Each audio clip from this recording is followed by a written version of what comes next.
الحمدللہ وحدہ لا شریک لہ والصلاة والسلام علی من لا نبی بعدہ وعلی آلہ واصحابہ الذین اوفوا عہدہ۔ مسائل قربانی کے حوالے سے میں نے گزارش کی تھی کہ بنیادی طور پر 13 باتیں آپ کی خدمت میں پیش کرنی ہیں۔ نمبر 1 قربانی کا ثبوت، نمبر 2 قربانی کا حکم، نمبر 3 قربانی کا جانور، نمبر 4 جانوروں کی عمر، نمبر 5 شرکاء اور ان کی تعداد، نمبر 6 قربانی کا وقت، نمبر 7 قربانی کے دن، نمبر 8 شرائط وجوب قربانی، نمبر 9 قربانی کا نصاب، نمبر 10 ذبح کون کرے، نمبر 11 شبہات اور ان کے جوابات، نمبر 12 قربانی سے متعلق چند فوائد، نمبر 13 قربانی کے چند عمومی مسائل۔ آج نمبر 5 شرکاء اور ان کی تعداد، اس پر بات کرتے ہیں۔ اہل السنت والجماعت احناف کا موقف یہ ہے قربانی کا جانور اگر گائے یا بھینس ہو یا اونٹ ہو تو اس میں 7 آدمی شریک ہو سکتے ہیں۔ ان کے علاوہ بھیڑ، بکری، دمبا جو بھی ہو وہ ایک شخص کی طرف سے قربانی ہوتی ہے، ایک سے زائد کی طرف سے نہیں ہوتی۔ فتاوی عالمگیریہ جلد نمبر 5 الباب الثامن میں ہے یجب ان یعلم ان الشاة لا ترزع الا عن واحد وان كانت عظیمة والبقر والبعیر یرزع عن 7۔ بکری صرف ایک آدمی کی طرف سے قربانی میں ذبح ہوتی ہے اگرچہ وہ کتنی بڑی کیوں نہ ہو، البتہ گائے اور اونٹ میں 7 آدمی شریک ہو سکتے ہیں۔ اس پر ہمارے دلائل: دلیل نمبر 1 صحیح مسلم باب الاشتراک فی الہدی واجزاء البقرہ والبدن کل منہا عن 7۔ حضرت جابر رضی اللہ تعالیٰ عنہ فرماتے ہیں خرجنا مع رسول اللہ صلی اللہ علیہ وسلم محلین بالحج، ہم حضور اکرم صلی اللہ علیہ وسلم کے ساتھ حج کا احرام باندھ کر نکلے، فامرنا رسول اللہ صلی اللہ علیہ وسلم ان نشترک فی الابل والبقر کل 7 منا فی بدنۃ، تو رسول اکرم صلی اللہ علیہ وسلم نے ہمیں حکم دیا کہ ہم اونٹ میں بھی 7 آدمی شریک ہوں اور گائے میں بھی 7 آدمی شریک ہوں۔ دلیل نمبر 2 صحیح مسلم باب الاشتراک فی الہدی واجزاء البقرہ والبدن کل منہا عن 7۔ حضرت جابر رضی اللہ تعالیٰ عنہ فرماتے ہیں نحرنا مع رسول اللہ صلی اللہ علیہ وسلم عام الحدیبیہ البدنۃ عن 7 والبقرہ عن 7، کہ رسول اکرم صلی اللہ علیہ وسلم کے ساتھ ہم نے حدیبیہ والے سال قربانی کی، ہم گائے میں بھی 7 آدمی شریک ہوئے اور ہم اونٹ کے اندر بھی 7 آدمی شریک ہوئے۔ تو اہل سنت والجماعت احناف کا موقف یہی ہے، بلکہ صرف احناف ہی نہیں، تمام اہل سنت والجماعت کا یہی موقف ہے کہ قربانی کا جانور اگر گائے یا اونٹ ہو، بھینس اور بھینسا ہو، اس میں 7 آدمی شریک ہو سکتے ہیں۔ اس کے علاوہ جو بکری ہے یا دمبا ہے اس میں ایک آدمی ہوگا، ایک سے زیادہ آدمی شریک نہیں ہوں گے۔ غیر مقلدین کا موقف اس کے بالکل برعکس ہے، وہ کہتے ہیں کہ اونٹ میں 7 یا 10 آدمی بھی شریک ہو سکتے ہیں۔ حافظ زبیر علی زئی غیر مقلد عالم ہیں، مقالات زبیر علی زئی جلد 2 صفحہ 215 پہ لکھتے ہیں اونٹ میں 7 یا 10 آدمی شریک ہو سکتے ہیں۔ مولانا عبید اللہ خان عفیف غیر مقلد ہیں، فتاوی محمدیہ صفحہ 660 پہ لکھتے ہیں گائے میں 7 اور اونٹ کی قربانی میں 10 حصے دار شریک ہو سکتے ہیں۔ ان کے دلائل کیا ہیں؟ دلیل سنن ترمذی باب ما جاء ان الشاة الواحدہ تجزئ عن اہل البیت، حضرت عبداللہ بن عباس رضی اللہ تعالیٰ عنہ فرماتے ہیں کننا مع رسول اللہ صلی اللہ علیہ وسلم فی سفر فحضر الاضحى فاشترکنا فی البقرۃ 7 وفی البعیر 10۔ عبداللہ بن عباس رضی اللہ تعالیٰ عنہ فرماتے ہیں کہ ہم رسول اللہ صلی اللہ علیہ وسلم کے ساتھ سفر میں تھے، عید الاضحیٰ کا دن آ گیا، تو ہم نے یوں قربانی دی کہ ہم گائے میں 7 حصہ دار بنے اور اونٹ میں 10 آدمی شریک ہوئے۔ اب اس سے معلوم ہوتا ہے کہ گائے میں 7 اور اونٹ میں 10 آدمی شریک ہو سکتے ہیں۔ جوابات ملاحظہ فرمائیں۔ جواب نمبر 1، رسول اکرم صلی اللہ علیہ وسلم سے ایک حدیث حضرت جابر بن عبداللہ والی ہم نے پیش کی کہ اونٹ اور گائے دونوں میں 7 آدمی۔ ابھی غیر مقلدین نے جو حدیث پیش کی عبداللہ بن عباس رضی اللہ عنہما والی کہ اونٹ میں 10 اور گائے میں 7۔ اب حدیثیں 2 آ گئیں۔ دیکھنا یہ ہے کہ صحابہ کرام رضی اللہ تعالیٰ عنہ مجمعین کا عمل کس پر ہے۔ اگر رسول اکرم صلی اللہ علیہ وسلم سے 2 حدیثیں آ جائیں تو پھر صحابہ کرام کا عمل دیکھا جاتا ہے۔ جس کو صحابہ کرام لیں اس کو ہم لیں گے، جس کو وہ چھوڑ دیں ہم اس کو چھوڑ دیں گے۔ صحابہ کرام کا چھوڑ دینا اس بات کی دلیل ہوتی ہے کہ یہ عمل متروک ہے اور منسوخ ہے۔ حضرت امام ابو داؤد رحمہ اللہ تعالی سنن ابی داؤد باب من لا یقطع الصلاۃ شیء کے تحت لکھتے ہیں اذا تنازع الخبران الرسول اللہ صلی اللہ علیہ وسلم نظر الی ما عمل به اصحابہ من بعد۔ اگر کسی مسئلے پر رسول اکرم صلی اللہ علیہ وسلم سے 2 قسم کی حدیثیں آ جائیں تو یہ دیکھا جائے گا کہ صحابہ کرام نے رسول اللہ صلی اللہ علیہ وسلم کے دنیا سے تشریف لے جانے کے بعد کس حدیث پر عمل کیا ہے، صحابہ نے کس پر عمل کیا۔ اسی طرح امام ابو داؤد رحمہ اللہ تعالیٰ سنن ابی داؤد باب لحم الصید للمحرم کے تحت لکھتے ہیں اذا تنازع الخبران عن النبی صلی اللہ علیہ وسلم ينظر بما اخذ به اصحابہ۔ اگر رسول اکرم صلی اللہ علیہ وسلم سے کسی مسئلہ پر 2 حدیثیں آ جائیں تو دیکھا جائے گا کہ صحابہ کرام نے ان میں سے کس کو لیا ہے۔ حضرت امام ترمذی رحمہ اللہ تعالی نے حضرت عبداللہ بن عباس والی حدیث کو پہلے نقل کیا جس میں اونٹ میں 10 لوگوں کے شریک ہونے کا ذکر ہے۔ پھر حضرت جابر رضی اللہ تعالیٰ کی حدیث کو ذکر کیا کہ جس میں اونٹ میں 7 آدمیوں کے شریک ہونے کا ذکر ہے۔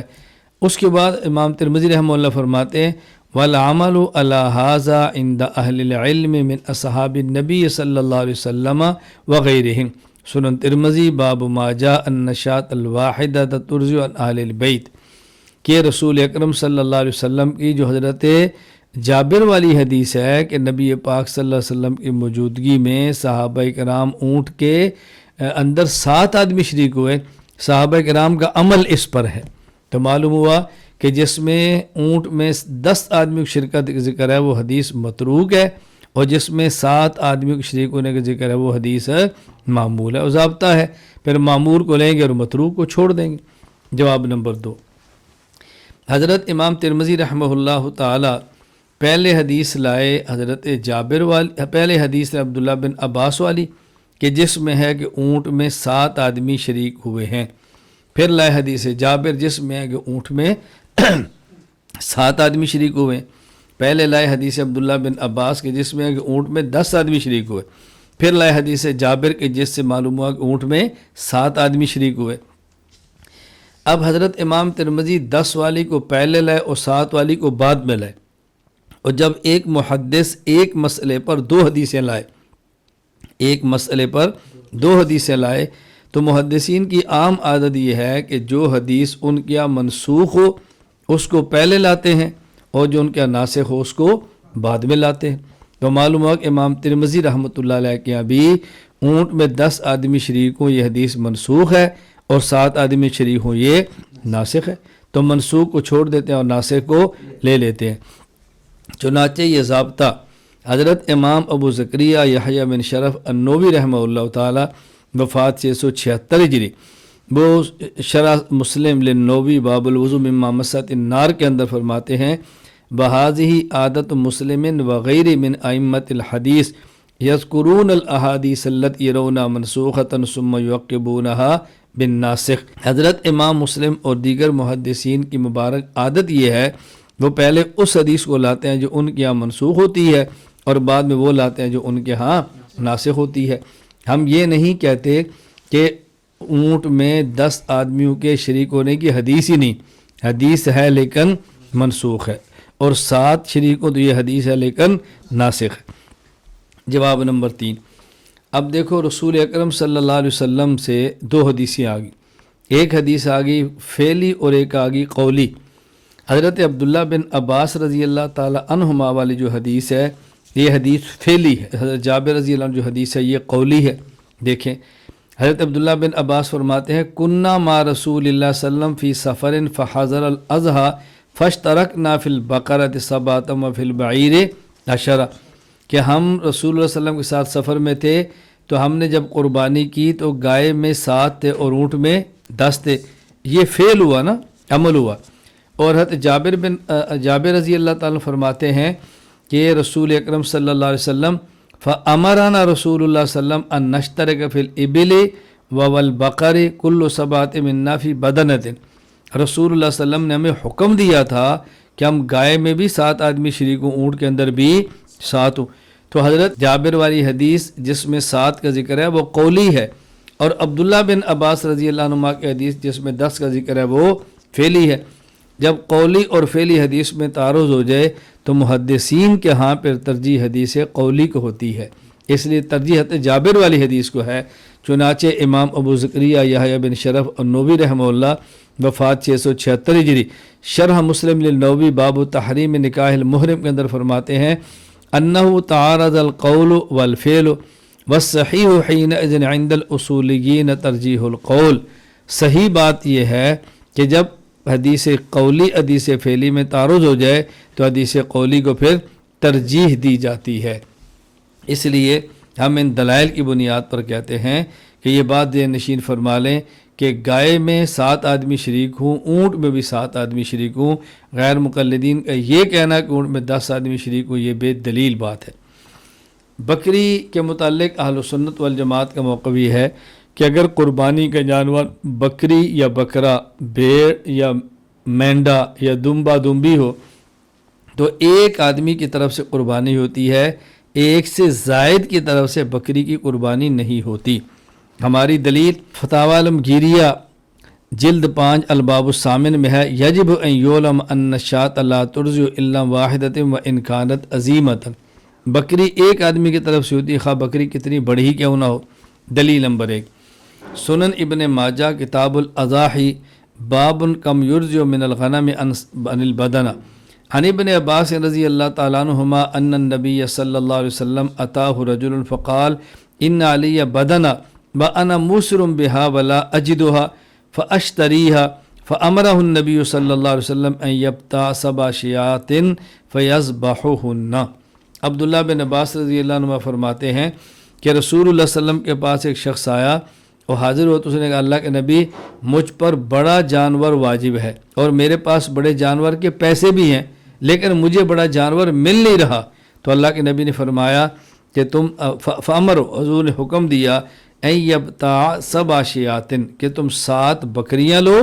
اور 7 بکریاں ذبح کر دو۔ اب بات سمجھیں، قربانی میں اس پر واجب ہے بڑا جانور، وہ کہتا ہے جی بڑے کا میرے پاس پیسے بھی ہیں لیکن بڑا جانور مل نہیں رہا،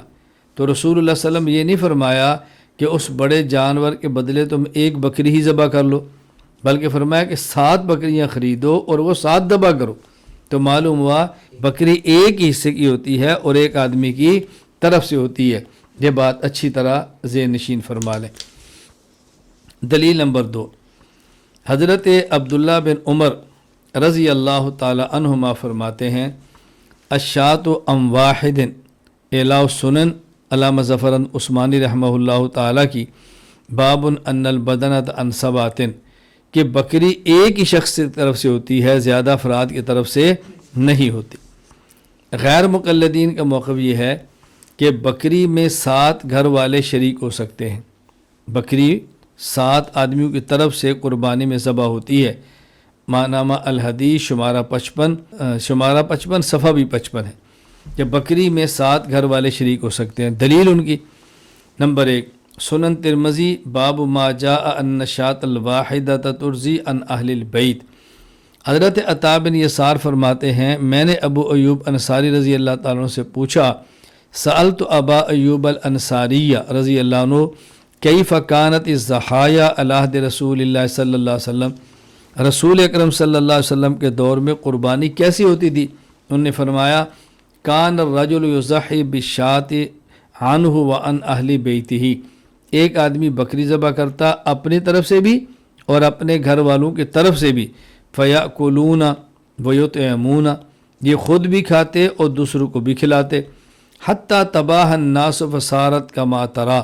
حتیٰ کہ لوگ دکھاوے فخر کے اندر مبتلا ہو گئے، اب وہ معاملات جو تم دیکھ رہے ہو، یعنی پہلے ایک آدمی بکری ذبح کرتا اور اپنے گھر والوں کی طرف سے کر دیتا، اب گھر والے ایک نہیں کئی بکریاں ذبح کرتے ہیں، تو اب اس سے ثابت ہوا کہ ایک آدمی تمام گھر والوں کی طرف سے ایک بکری ذبح کرے تو ذبح کرنا ٹھیک ہے۔ دلیل نمبر 2، اصل الکبریٰ للبیہقی باب الرجل یضحی عن نفس وعن اہل بیتی، عن ابی سریحۃ الغفاری حذیفہ بن اسید رضی اللہ عنہ قال کان اہل البیت یضحون بالشاة فالآن یبخلنا جیراننا۔ حضرت حذیفہ بن اسید، حضرت ابی حذیفہ سریحہ فرماتے ہیں کان اہل البیت، پہلے معمول یہ تھا کہ اہل البیت یعنی گھر والے ایک بکری ذبح کر لیتے سارے، اور اب اگر ایک ذبح کرے تو لوگ ہمیں پڑوسی بخیل کہتے ہیں، یعنی طعنہ ملتا ہے۔ تو جب معمول پہلے یہ تھا تو اثر سنت تو وہی ہوا، شریعت کا حکم وہ ہوگا، اب طعنے ملتے ہیں۔ جوابات نشین فرما لیں۔ جواب نمبر 1، ہم کہتے ہیں یہ جو کہا کہ گھر والوں کی طرف سے قربانی کرتے، اس کا معنی یہ نہیں ہے کہ شوہر پر بھی قربانی واجب ہوتی، بیوی پر بھی واجب ہوتی، بالغ بیٹے پر بھی واجب ہوتی، بالغ بیٹی پر بھی واجب ہوتی، اور اگر گھر میں داماد ہوتا تو اس پر بھی ہوتی، اور سب کی طرف سے اکیلا شوہر یا باپ قربانی کرتا تو یہ 4-5 قربانیاں کرنے کی بجائے ایک قربانی کرتا، یہ معنی اس کا نہیں ہے۔ اس کا معنی اشتراک فی اللحم ہے، یعنی قربانی تو ایک آدمی کرتا لیکن وہ گھر والے سارے اس میں سے گوشت کھاتے تھے، سارے خود بھی کھاتے اور گھر والوں کھلاتے۔ یہاں یہ مقصد نہیں ہے کہ بقیہ پر قربانیاں واجب ہوتی تو ایک شخص کی واجب قربانی سب کی طرف سے کافی ہوتی، یہ معنی نہیں ہے۔ قربانی ایک پر واجب ہوتی، وہ اپنی طرف سے بکری ذبح کرتا لیکن گوشت سارے کھا لیتے تھے۔ دیکھو امام محمد بن حسن شیبانی وفات 189 ہجری، موطا امام مالک باب ما یجزی من الضحایا ان اکثر من واحد میں فرماتے ہیں کان الرجل یکون محتاجا فیذهب الشاة الواحدہ یضحی بها عن نفسه فیاکل ویطعم اہلہ، ایک آدمی محتاج ہوتا یعنی اس کے پاس پیسے زیادہ نہ ہوتے، ایک بکری ذبح کرتا اپنی طرف سے، وہ خود بھی کھاتا گھر والوں کو کھلاتا۔ فاما شاۃ واحدۃ تذبح عن اثنین او ثلاثۃ اضحیہ ثلاثۃ اضحیۃ فهذه لا یجزی ولا يجوز شاۃ الا عن الواحد، ہاں البتہ ایک بکری 2 یا 3 کی طرف سے قربانی کرے ایسا ہرگز نہیں، اور ایسا کرنا جائز بھی نہیں ہے۔ علامہ عبداللہ لکھنوی رحمہ اللہ وفات 1204 ہجری، التعلیق المجدد علی الموطا الامام محمد، اس کے اندر باب ما یرجو من الضحایا اکثر من واحد میں فرماتے ہیں انہ محمول علی ما اذا کان الرجل محتاجا الی اللحم او فقیرا لا یجب علیہ الاضحیہ فیذبح الشاة الواحدۃ عن نفسہ ویطعم اللحم اہل بیتہ او یشرکم فی الثواب فذلک جائز فاما الاشتراک فی الشاة الواحد فی الاضحیۃ الواجبۃ فلا، فرماتے ہیں اس کا معنی یہ ہے قربانی ایک پر واجب ہوتی، وہ ذبح کرتا خود بھی گوشت کھاتا پورے گھر والوں کو کھلاتا، یا نفلی قربانی ہوتی اجر میں سب کو شریک کرتا۔ ایسا نہیں تھا کہ قربانی ایک پر واجب ہو اور دوسروں پر بھی واجب ہو اور سب کی طرف سے ایک بکری کافی ہو جائے، ایسا ہرگز نہیں تھا۔ حضرت علامہ ظفر احمد عثمانی رحمہ اللہ تعالی الہ السنن میں بہت پیاری بات ارشاد فرماتے ہیں۔ علامہ ظفر احمد عثمانی رحمہ اللہ فرماتے ہیں حضرت ابو ایوب انصاری کا یہ فرمانا کہ رسول اللہ صلی اللہ علیہ وسلم کے دور میں ایک آدمی قربانی کرتا بکری کی قربانی اپنی طرف سے اور اپنے گھر والوں کی طرف سے، اسی طرح ابی سریحہ کا یہ کہنا کہ گھر والے 1 یا 2 بکریاں ذبح کر لیتے، گھر والے سارے 1 یا 2 بکریاں ذبح کر لیتے اور اب لوگ ہمیں بخیل سمجھتے ہیں، یہ ہماری دلیل ہے، ہمارے خلاف دلیل نہیں۔ بات سمجھنا، یہ ہماری دلیل ہے، ہمارے خلاف نہیں۔ کیوں؟ فرمایا فَإِنَّا لَا نَقُولُ بِوُجُوبِ الْأَضْحِيَةِ لِلْمُوسِرِ عَنْ أَوْلَادِهِ وَلَا عَنْ زَوْجَتِهِ وَإِنَّمَا عَلَيْهِ أَنْ يُضَحِّيَ عَنْ نَفْسِهِ وَهَذَا هُوَ مُرَادُ أَبِي أَيُّوبَ وَأَبِي سَرِيحَةَ، ہم یہ نہیں کہتے کہ ایک شخص جس پر قربانی واجب ہے وہ اپنے گھر یعنی ایک آدمی جو مالدار ہے اور گھر کا سربراہ ہے، اس کے اوپر قربانی کرنا واجب ہے، اولاد کی طرف سے بھی اور اپنی بیوی کی طرف سے بھی۔ ہم یہ تو کہتے ہی نہیں، توجہ رکھنا، ہم یہ نہیں کہتے کہ ایک آدمی جو مالدار ہے اس کے اوپر قربانی کرنا واجب ہے، اولاد کی طرف سے بھی اور اپنی بیوی کی طرف سے بھی۔ ہم کہتے ہیں کہ جو آدمی مالدار ہے اس پر قربانی کرنا واجب ہے اپنی طرف سے، اپنی اولاد اور اپنی بیوی کی طرف سے اس کے اوپر قربانی کرنا واجب نہیں۔ یہی بات یہ حضرات فرما رہے ہیں کہ ان الاغنیاء المیاسیر لم یکون یضحون عن اولادہم الصغار ولا عن اہل بیتہم حتی تباہ الناس، کہ دیکھیں رسول صلی اللہ علیہ وسلم کے دور میں جو آدمی مالدار ہوتا وہ اپنی اولاد کی طرف سے اور اپنی بیوی کی طرف سے وہ قربانی نہیں کیا کرتا تھا، یہاں تک کہ لوگوں نے فخر کرنا شروع کر دیا۔ ہم کہتے ہیں ان کی طرف سے وہ نہیں کرتا تھا کہ ایک ہی قربانی ہوتی تھی، یہ نہیں ہوتا تھا کہ بیوی پر واجب ہے تو اس کی طرف سے بھی کرے، بیٹے پر واجب ہے تو اس کی طرف سے بھی کرے، وہ تو ایک ہی کرتا تھا نا، توجہ رکھنا۔ وَلِأَجَلِ ذَلِكَ قَالَ ابو سریحہ، اسی وجہ سے ابو سریحہ فرماتے ہیں کہ اہل البیت یعنی گھر کا سربراہ وہ کبھی ایک ذبح کرتا بکری اور کبھی دو۔ وَلَوْ كَانَ ذَلِكَ لِلْإِشْتِرَاكِ لَمْ يَكُنْ حَاجَةً إِلَىٰ أَزْيَدَ مِنْ شَاةٍ أَصْلًا، اگر قربانی ایک آدمی جس پر واجب ہے اور دوسروں پر واجب ہے سب کی طرف سے ایک بکری کافی ہو جاتی تو پھر دو ذبح کرنے کی ضرورت کیا تھی؟ کوئی ایک کرتا اور کوئی دو کرتا، کبھی گھر والے ایک ہی کر لیتے کبھی گھر والے دو کر لیتے، تو جب ایک سب کی طرف سے کافی ہے تو پھر دو کی ضرورت کیوں پیش آ گئی؟ بات سمجھنا۔ فرمایا وَلَٰكِنَّ الْيَسَارَ إِنَّمَا لِقَيِّمِ الْبَيْتِ، مالدار ہوتا جو گھر کا سربراہ ہے، اور گھر کے سربراہ کتنے ہوتے؟ وَلَا يَكُونُ لِأَهْلِ الْبَيْتِ إِلَّا قَيِّمٌ وَاحِدٌ أَوْ اثْنَانِ غَالِبًا، کسی گھر کا سربراہ ایک ہوتا کسی گھر کے سربراہ دو ہوتے، اس لیے فَلِأَجَلِ ذَلِكَ كَانَ أَهْلُ الْبَيْتِ يُضَحُّونَ بِالشَّاةِ وَالشَّاتَيْنِ، جب گھر کا سربراہ ایک ہوتا تو قربانی ایک کر لیتا، اور جب گھر کے سربراہ دو ہوتے تو قربانی دو کر لیتے۔ وَلَمْ يَكُونُوا يُضَحُّونَ عَنِ الصِّغَارِ وَلَا عَنِ الْكِبَارِ الْفُقَرَاءِ، وہ قربانی اپنے چھوٹے بچوں کی طرف سے اور جو بڑے ہوتے اور نصاب کے مالک نہ ہوتے ان کی طرف سے قربانیاں نہیں کرتے تھے۔ حتی تباہ بذالک فلا دلیل فیہ علی اجزاء الشاة عن اہل البیت کلہم اذا کانوا اغنیاء ففہم، اس میں اس بات پر کوئی دلیل نہیں ہے کہ اگر بچے مالدار بھی ہوں، اگر بڑے ہوں اور مالدار ہوں تو ان کی طرف سے ایک بکری کافی ہو جائے، اس پر کوئی دلیل موجود نہیں۔ حضرت فرماتے ہیں بہت پیاری گفتگو فرمائی، یہ تو ہماری دلیل ہے، ہم تو یہ کہتے ہیں جو مالدار ہے قربانی کرنا اس پر ہے، سب کے اوپر قربانی، اگر ایک مالدار ہے اور باقی بچے ہیں تو قربانی اپنی طرف سے کرے گا، بچوں کی طرف سے نہیں کرے گا۔ اسی طرح اگر خود یہ مالدار ہے اور اس کا بچہ بڑا ہے اور مالدار ہے تو ان کی طرف سے بھی گھر کے سربراہ پر قربانی کرنا واجب نہیں ہے، تو یہ تو ہماری دلیل ہے، یہی بات تو ہم کہہ رہے ہیں۔ نمبر 2، دوسرا جواب ذہن نشین فرما لیں، ہم کہتے ہیں یہ ایسے ہی ہے کہ جیسے آج کے دور میں بھی اور عرف میں بھی اگر ایک گھر میں ابا جی قربانی کریں اور بچے چھوٹے ہوں جن پر قربانی واجب بھی نہیں ہے تو وہ بھی کہتے ہیں ہم نے بکرے کی قربانی کی ہے،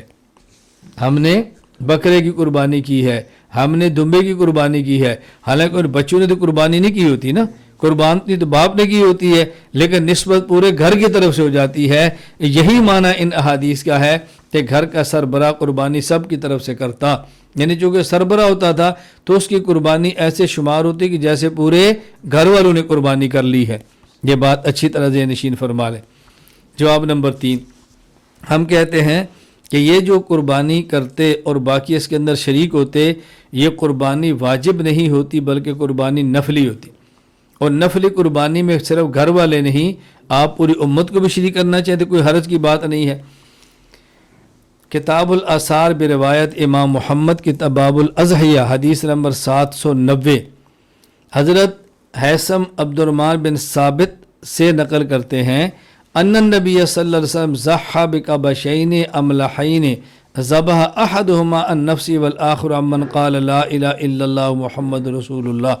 کہ رسول اکرم صلی اللہ علیہ وسلم دو دمبے ذبح کرتے اور فرماتے ایک میری طرف سے ہے اور ایک ہر اس شخص کی طرف جس نے کلمہ پڑھا لا الہ الا اللہ محمد رسول اللہ صلی اللہ علیہ وسلم۔ تو نبی پاک صلی اللہ علیہ وسلم پوری امت کی طرف سے کرتے، تو نفلی قربانی سب کی طرف سے کرے، کوئی اشکال کی بات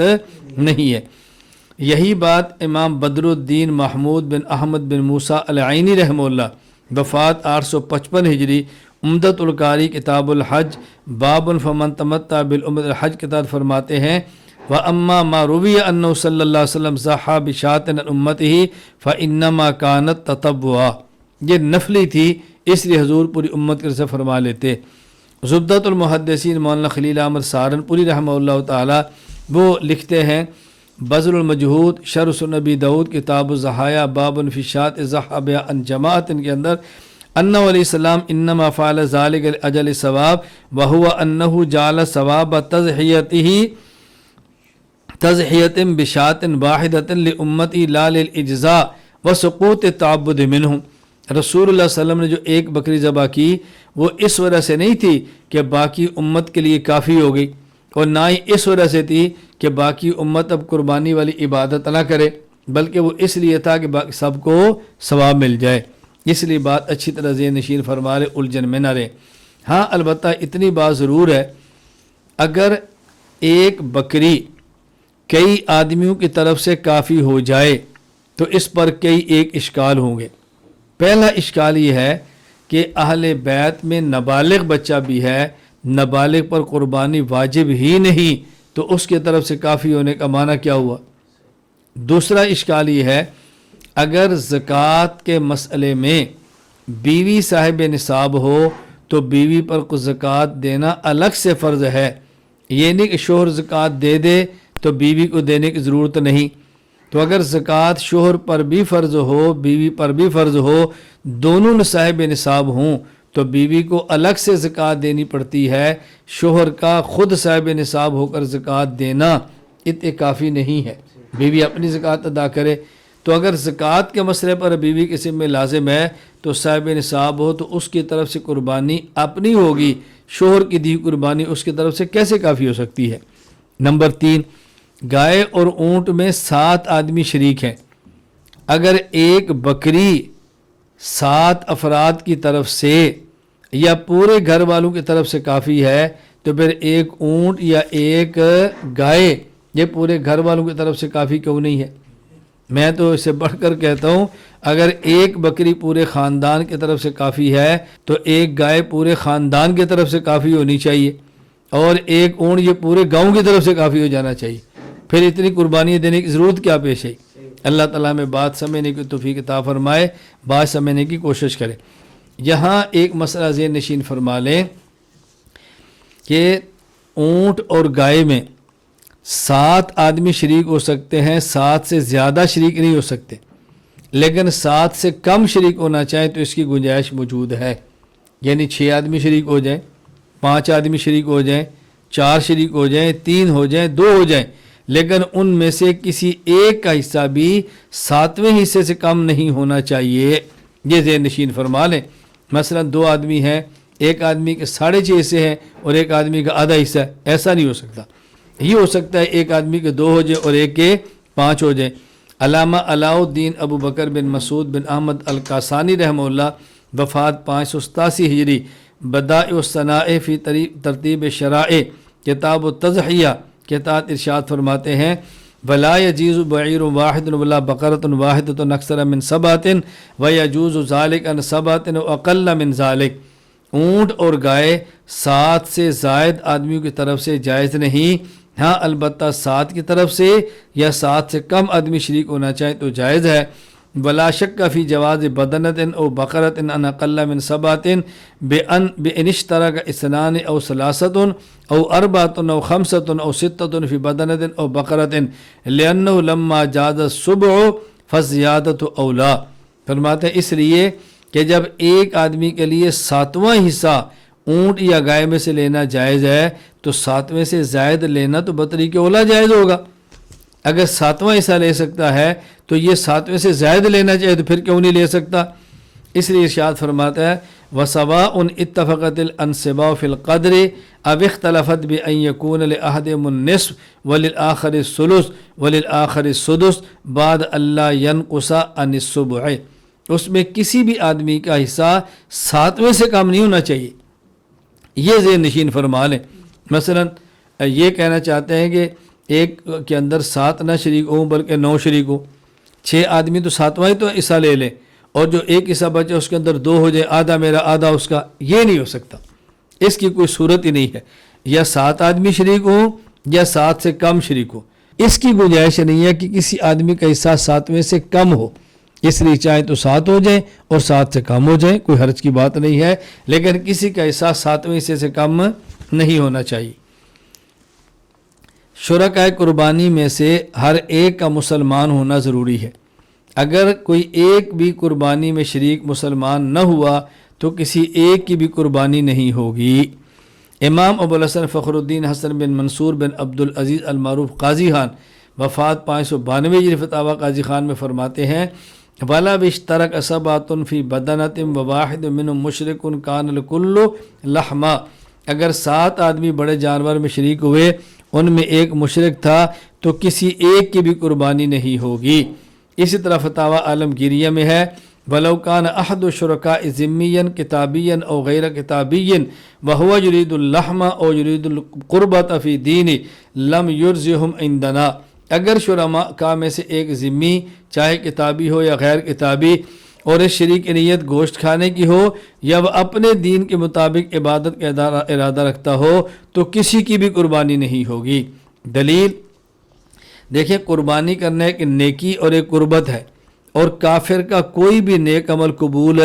نہیں ہوتا، تو جب کافر کا قبول نہیں ہوگا تو بقیہ کا قبول کیسے ہوگا؟ بات یہ نشین فرما لیں، سورۃ الحج آیت نمبر 37 لَن يَنَالَ اللَّهَ لُحُومُهَا وَلَا دِمَاؤُهَا وَلَٰكِن يَنَالُهُ التَّقْوَىٰ مِنْكُمْ، قربانی سے مقصود گوشت نہیں ہے بلکہ تقوی اور نیکی ہے، اور کافر کا کوئی بھی نیک عمل قبول نہیں ہوتا۔ اسی طرح قربانی سے مقصود گوشت نہیں بلکہ قربانی سے مقصود اللہ کے راستے میں جان کو ذبح کرنا ہے، خون بہا دینا ہے، اور جان ایک ایسی ہے کہ جو تقسیم نہیں ہوتی، آدھی کسی کی اور آدھی کسی کی ہو، اس لیے اگر ایک آدھی قبول نہیں ہوگی تو کچھ بھی قبول نہیں ہوگا۔ حضرت عائشہ رضی اللہ تعالیٰ عنہ فرماتی ہیں رسول اللہ صلی اللہ علیہ وسلم نے فرمایا ما عمل آدمی من عمل یوم النحر احب الی اللہ من احراق الدم، یعنی عید کے دن سب سے بڑی عبادت وہ خون بہانا ہے، گوشت مقصود ہی نہیں ہے کہ گوشت میں 7 حصے قبول نہیں ہوا تو 6 قبول ہو جائیں گے، مقصود ہے خون کا بہانا۔ وہ خون کے بہانے میں تقسیم نہیں ہو سکتا کہ کچھ خون کافر کی طرف سے ہو اور باقی خون کسی اور کی طرف سے ہو، یعنی ایک جان کا 7واں حصہ روح کا نکلنا کافر کی طرف سے ہو اور 6 حصے نکلنے کسی اور کی طرف سے ہو، ایسا ممکن نہیں ہے۔ شرکائے قربانی کے بارے میں غیر مقلدین کا موقف یہ ہے اگر اس میں کوئی کافر اور مشرک بھی ایک حصے دار ہو جائے تو وہ کہتے ہیں قربانی پھر بھی ہو جائے گی۔ فتاوی علماء حدیث جلد 1389 کے اندر ہے کہ سوال قربانی کی گائے کے حصص میں کیا کوئی بریلوی شریک ہو سکتا ہے جبکہ اس کا عقیدہ شرکیہ ہے؟ اگر اس کی شرکت جائز ہو تو مرزائی کے متعلق کیا خیال ہے؟ جواب، گائے وغیرہ کی قربانی کے حصص میں بریلوی عقیدہ کا شخص شامل ہو سکتا ہے، اس میں بظاہر کوئی قباحت نظر نہیں آتی کیونکہ اس کے عقیدے کی خرابی باقی شرکاء کے حصص کی حلت پر اثر انداز نہیں ہو سکتی، جبکہ وہ بھی قربانی سنت یا واجب سمجھ کر کرتا ہے۔ کسی حدیث میں صراحت نہیں ملتی کہ منافقین مدینہ کو مسلمانوں کی قربانی میں شریک نہ کیا گیا ہو۔ یہ ہے ان کی دلیل کا خلاصہ، کسی حدیث میں صراحت نہیں ملتی کہ منافقین مدینہ کو مسلمانوں کی قربانی میں شریک نہ کیا گیا ہو۔ جب منافقین کی شرکت ہو سکتی ہے تو بریلوی عقیدہ ان سے بدتر نہیں۔ باقی رہی مرزائی کی شرکت تو اس کے متعلق بھی حرام کا فتویٰ نہیں لگا سکتے۔ بہرحال اگرچہ مرزائی کتاب و سنت کی روح سے کافر اور دائرہ اسلام سے خارج ہے، مگر اس کا کفر اس کے اپنے حصے کے لیے خرابی کا سبب بن سکتا ہے، باقی لوگوں کے حصوں پر اس کا کفر حارج نہیں ہو سکتا، اس کو حرج نہیں آئے گا۔ یہ بات اچھی طرح ذہن نشین فرمائیں۔ ہم کہتے ہیں جو انہوں نے دلیل دی ہے، دلیل کا خلاصہ کیا ہے کہ کسی حدیث میں صراحت نہیں ملتی کہ منافقین مدینہ کو مسلمانوں کی قربانی میں شریک نہ کیا گیا ہو۔ اب بات سمجھیں، غیر مقلدین جب یہ بات کہتے ہیں کہ کوئی ایک کافر بھی شریک ہو تو باقی کی قربانی ہو جاتی ہے۔ اب ان کو اس بات پر دلیل پیش کرنی چاہیے تھی نا، اس بات پہ دلیل پیش کرنی چاہیے تھی کہ کفار مدینہ، منافقین مدینہ یا اس دور کو کوئی کافر ایسا تھا جس کو رسول اللہ صلی اللہ علیہ وسلم نے قربانی میں شریک کیا تھا، انہوں نے کیا تھا تو ہم بھی کر لیتے ہیں۔ دلیل تو یہ ہونی چاہیے۔ اور یہ کیا دلیل ہوئی کہ منافقین مدینہ کو شریک کرنے سے منع نہیں کیا تو لہٰذا اب شریک کر سکتے ہیں۔ اس طرح تو کوئی بندہ کہے گا کہ جی ہم اذان میں علی ولی اللہ وسیع رسول اللہ و خلیفۃ باللہ فصل کہتے ہیں، تم بتا دو کہ حضور نے کبھی اس اذان سے منع کیا ہو۔ اس طرح تو کوئی بندہ کہہ دے گا کہ ہم جنازے کے بعد اجتماعی دعا جو مانگتے ہیں دفن کرنے سے پہلے منع کیا ہو تو تم بتا دو۔ کوئی اور بندہ کہہ دے گا کہ جی میں نے فجر کی 2 سنتیں 2 فرض کے علاوہ 2 اور پڑھ لی، منع کیا تو بتا دو۔ یہ کیا دلیل ہے بھائی؟ تمہیں دلیل دینی چاہیے یا کسی اور سے نہیں کا مطالبہ کرنا چاہیے۔ میں پہلے اصول مناظرہ بتا چکا، شاید آپ کو یاد ہوگا کہ اہل باطل کا ایک دھوکہ ہی ہوتا ہے کہ وہ دلیل اپنے ذمہ لینے کی بجائے دلیل دوسرے کے ذمہ لگا دیتے ہیں۔ اب دلیل تو ان کے ذمہ تھی نا کہ اگر کافر کو شریک کرنا جائز ہے، تم ثابت کرتے رسول اللہ صلی اللہ علیہ وسلم نے کبھی کافر کو شریک کیا۔ اب الٹا دلیل دینے کی بجائے مطالبہ کر دیا کہ نہیں جی آپ نے کبھی کسی کافر کو شریک کرنے سے منع نہیں کیا، اگر منع کیا تو پیش کر دو۔ تو یہ اہل باطل کے دھوکے ہوتے ہیں۔ اللہ تعالیٰ میں ان دھوکوں سے بچنے کی توفیق عطا فرمائے۔ نمبر 6، قربانی کا وقت، یعنی قربانی کب کریں گے؟ جہاں عید ہے اور جہاں جمعہ عید ہوتی ہے تو قربانی کا وقت عید کی نماز کے بعد ہے۔ اگر ایسی جگہ پر جہاں عید یا جمعہ واجب نہیں، قربانی عید کی نماز سے پہلے بھی کرنا چاہے تو کر سکتے ہیں، لیکن جہاں قربان عید کی نماز واجب ہے وہاں عید کی نماز سے پہلے قربانی نہیں کرتی، اگر کر لی تو قربانی ادا نہیں ہوگی، عید کے بعد دوبارہ کرنی پڑے گی۔ امام فخر الدین حسن بن منصور المعروف قاضی خان، وفات 592 ہجری، فتاوی قاضی خان میں لکھتے ہیں بوقت الاداء لمن کان فی المصر بعد فراغ الامام من صلاة العید فإن صح قبل صلاة الامام او قبل ان يقعد الامام قدر التشہد لا تتم اضحیته فاما اہل السواد والقرى بالرباطات عندنا يجوز لهم التضحیۃ بعد طلوع الفجر الثانی من اليوم العاشر من ذی الحجہ،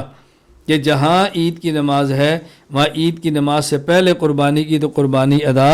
نہیں ہوگی، اور جو دیہات والے اور میدان جنگ میں پہرے والے جہاں عید کی نماز نہیں، وہ طلوع فجر کے بعد اور 12 ذی الحج تک جب چاہیں قربانی کرنا چاہیں تو کر سکتے ہیں۔ دلیل صحیح بخاری کتاب الاضاحی باب ذبح بعد الصلاۃ، حضرت برا بن عازب رضی اللہ عنہ فرماتے ہیں رسول اکرم صلی اللہ علیہ وسلم خطبہ دی اور ارشاد فرمایا ان اول ما نبدأ به من یومنا ھذا ان نصلی ثم نرجع وننحر، آج کے دن ہمارا پہلا کام یہ ہوگا ہم عید کی نماز پڑھیں گے، پھر واپس جائیں گے اور قربانی کریں گے۔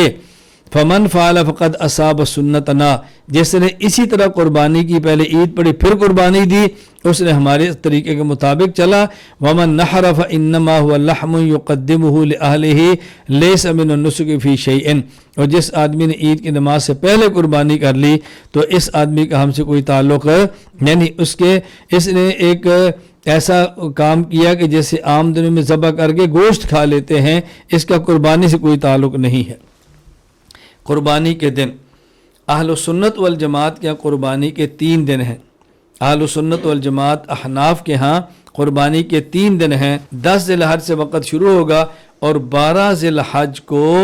مغرب کی نماز تک یہ چلے گا وقت۔ علامہ علاء الدین ابو بکر بن مسعود بن احمد القاسانی رحمہ اللہ، وفات 587 ہجری، بدائع الصنائع القاسانی کتاب الاضحیہ میں فرماتے ہیں وَأَيَّامُ النَّحْرِ ثَلَاثَةٌ يَوْمُ الْأَضْحَى وَهُوَ الْيَوْمُ الْعَاشِرُ مِنْ ذِي الْحِجَّةِ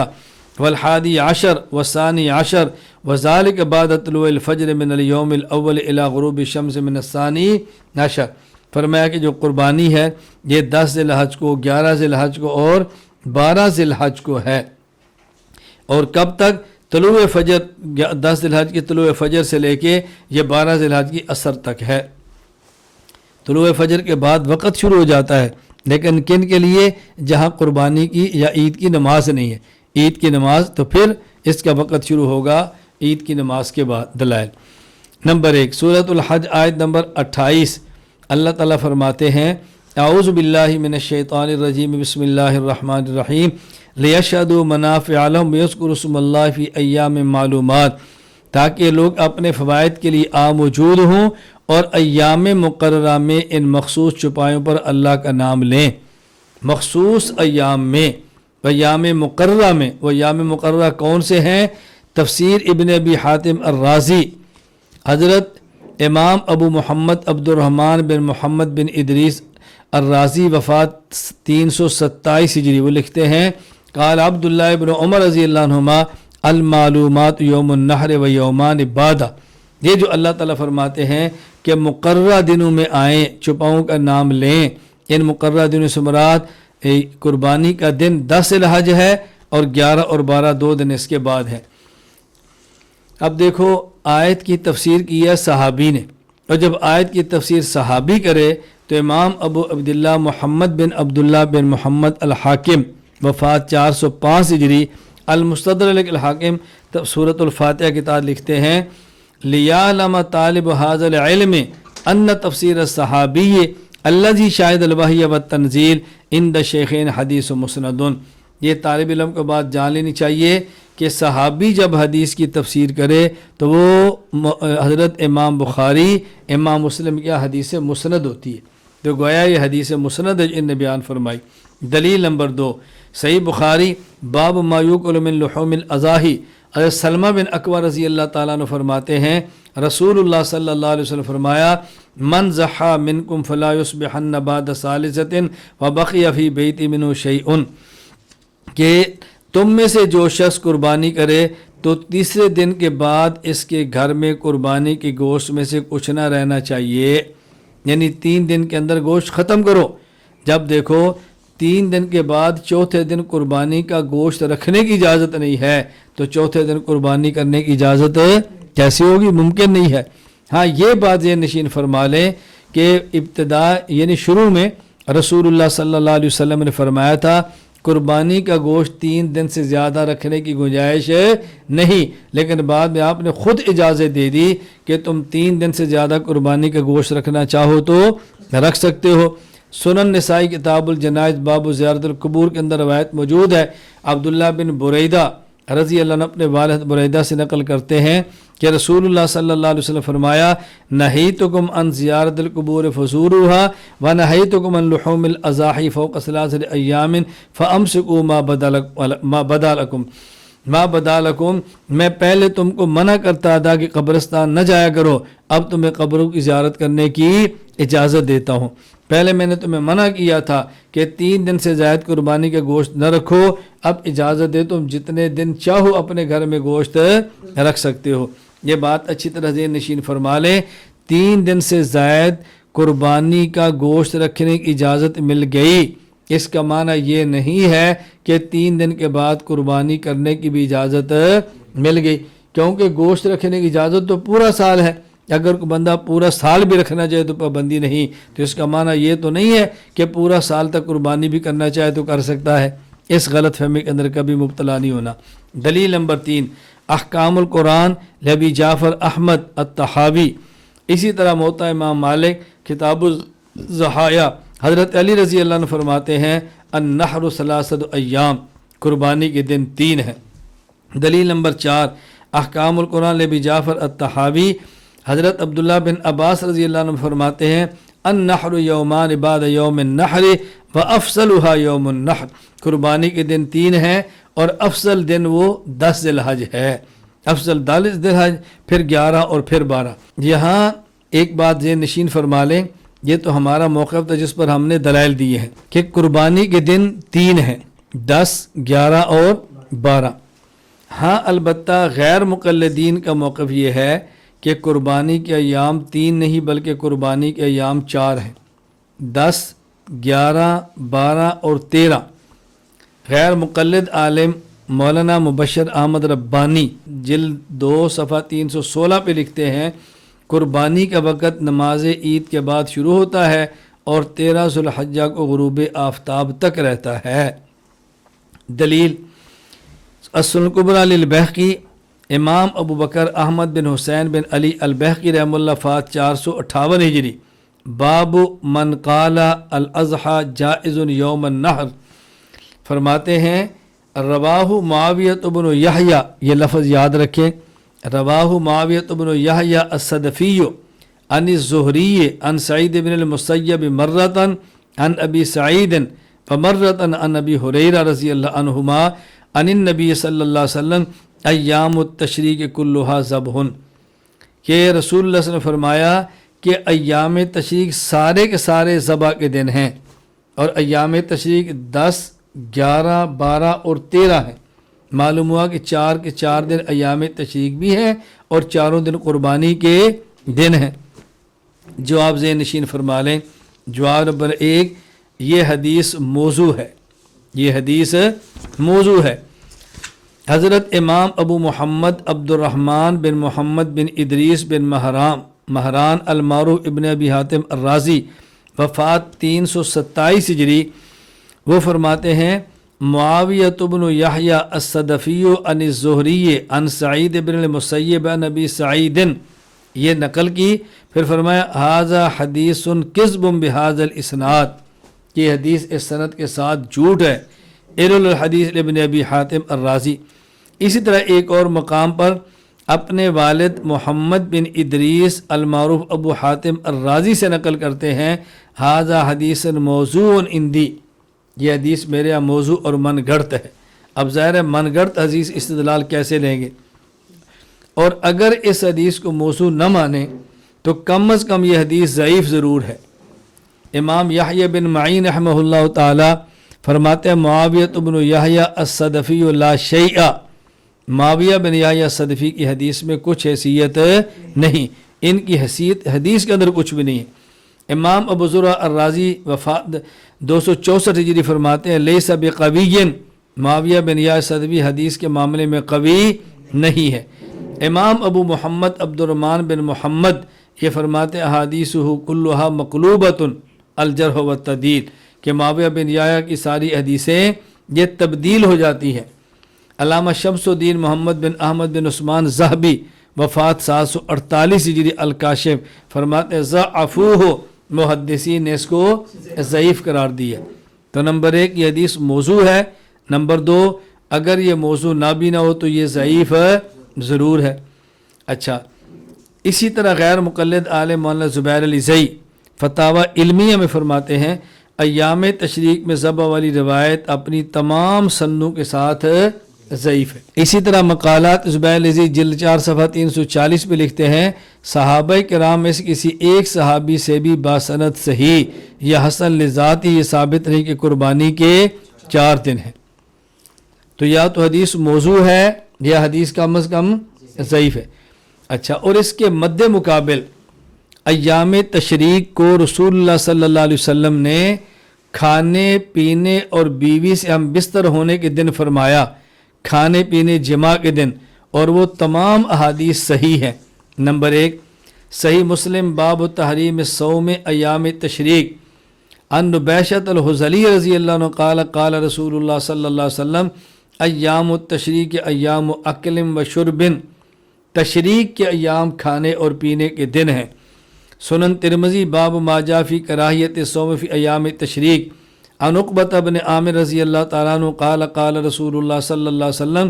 یوم عرفۃ و یوم النحر و ایام التشریق عیدنا عیدنا لأہل الاسلام وہی ایام اکل و شرب، یوم عرفہ اور یوم نحر اور ایام تشریق یہ ہماری اہل اسلام کی عید ہیں اور یہ کھانے اور پینے کے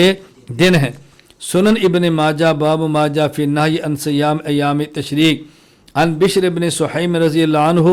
ان رسول اللہ صلی اللہ علیہ وسلم خطب ایام تشریق، رسول اللہ صلی اللہ علیہ وسلم نے ایام تشریق میں خطبہ دیا، فرمایا لا يدخل الجنت الا نفس مسلمہ وان هذه الايام ایام اکل و شرب، جنت میں وہی جائے گا جو مسلمان ہے اور یہ ایام کھانے اور پینے کے دن ہیں۔ اتحاف الخیرت المہرہ بزوائد المسانید العشرہ لأحمد بن ابی بکر البوصیری وفات 840 ہجری فرماتے ہیں زید بن خالد رضی اللہ تعالی عنہ قال امر رسول اللہ صلی اللہ علیہ وسلم رجلاً، رسول اکرم صلی اللہ علیہ وسلم نے ایک شخص کو حکم دیا، ینادی ایام تشریق، وہ ایام تشریق میں اعلان کرے، الا ان ھذی الایام ایام اکل و شرب و نکاح، یہ ایام کھانے پینے اور نکاح یعنی جمع اور ہم بستری کے دن ہیں۔ اب توجہ رکھنا، تو جن میں ہے کہ ایام تشریق قربانی کے دن ہیں وہ موضوع ہے یا ضعیف ہے، اور جس میں ایام تشریق کھانے اور پینے کے دن ہیں یہ حدیثیں صحیح ہے۔ تو جب دیکھیں ایک طرف صحیح حدیث آ جائے اور ایک طرف ضعیف آ جائے تو ترجیح پھر کس کو دیں گے؟ ضعیف کو چھوڑ کر صحیح احادیث کو لیں گے۔ یہاں ایک اشکال ذہن نشین فرما لیں، اشکال بڑا اہم ہے کہ آپ کہتے ہیں قربانی کے دن 3 ہیں، 10، 11 اور 12۔ اگر 13 ذی الحج یہ قربانی کے دن نہیں تو پھر 13 ذی الحج کو روزہ رکھنا کیوں منع ہے؟ جس طرح 10 اور 11 اور 12 کو روزہ رکھنا منع ہے تو 13 ذی الحج کو بھی منع ہے۔ تو بظاہر معلوم ہوتا ہے کہ 13 ذی الحج کو روزہ نہ رکھنا اس بات کی دلیل ہے کہ یہ شاید قربانی کا دن ہے۔ تو اہم سوال یہ ہے کہ 11، 10 اور 11 اور 12 یہ قربانی کے دن ہیں، تو 13 ذی الحج اگر قربانی کا دن نہیں تو پھر 13 ذی الحج کو روزہ رکھنے کی ممانعت کیوں ہے؟ جواب ذہن نشین فرما لیں، ہم کہتے ہیں عقل کا تقاضا یہ تھا کہ جب ان دنوں میں عید نہیں تو اس دن میں روزہ رکھنا جائز ہونا چاہیے تھا۔ جب 13 ذی الحج عید کا دن نہیں ہے تو روزہ رکھنے کی اجازت ہونی چاہیے تھی، لیکن عید کا دن نہ ہونے کے باوجود رسول اکرم صلی اللہ علیہ وسلم نے منع فرما دیا کہ ان دنوں میں روزہ نہیں رکھنا۔ یہ